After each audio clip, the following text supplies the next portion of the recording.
Welcome to Pretty Lies and Alibis. Let's seek the truth and travel the long road to justice together. What you know, Alibis, welcome to a third episode of Pretty Lies and Alibis for today. I'm Gigi. Glad to have you here again. I want to update on the final hearing in Donna Adelson's trial. You know to subscribe, like the video, share it with your friends. Skip it a music fact because I just want to get this done today. The judge comes in after the recess and says he's almost scared to speak and asked if anyone has any issues to raise. Dan Rashbaum gets up and says he's asked for Charlie's waiver again. And with the change of circumstances, Charlie has decided not to give it. Rashbaum said he did have a waiver in the past, December 12th, the 13th, and an independent attorney spoke to Charlie but did not get a signature on the waiver. He said, "We had a waiver. We thought we had a waiver. Didn't think there was an issue. But given the events of the last 2 days, he approached appellate counsel to get that new waiver. He thought it was the right thing and the cleanest thing to do, and says he's not able to obtain that at this point. And because of that, he needs to withdraw from Donna's case." When asked if the state had anything to say, Prosecutor Kappelman said she didn't have anything appropriate to say on the matter. The judge says that's well put. The judge asked defense attorney Morris if he wishes to proceed without Dan Rashbaum. And Mr. Morris says he's not adequately prepared to proceed with the present calendar, primarily due to the division of labor in the case. So he asked for the trial to be continued. He also spoke with Charlie's appellate counsel, and an issue they need to address is Charlie's objection would still pertain to Mr. Morris's cross-examination of Charlie, and a third party would need to be retained to conduct that cross. He just said he needs to regroup.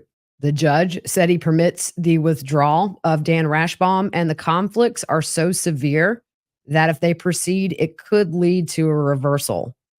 He says today's continuance will be charged to Donna, and if there's a conviction, the state can seek to recoup costs as it relates to today.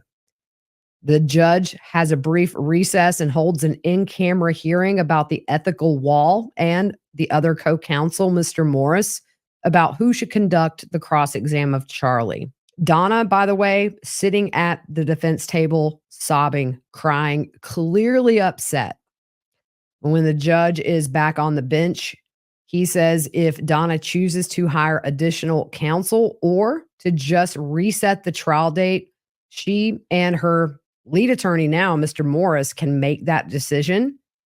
He says he's not happy, but they're just trying to get it right so they don't have to do this trial a second time.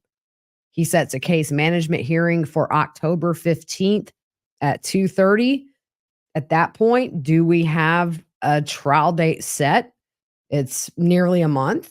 So hopefully this attorney, if he needs to hire co-counsel, which I kind of think he probably will, given how big this case is, how long will it take for them to get up to speed together and be ready for trial? Who knows? But that's what we got today. There's a reason Charlie had that little smirk in his mugshot on Friday when he got moved back to Florida, but he can go back to South Dakota and let the door hit him or the good Lord split him. I feel so bad for the Markell family and everybody who knew and loved Dan, who have been waiting over a decade for this trial for Donna.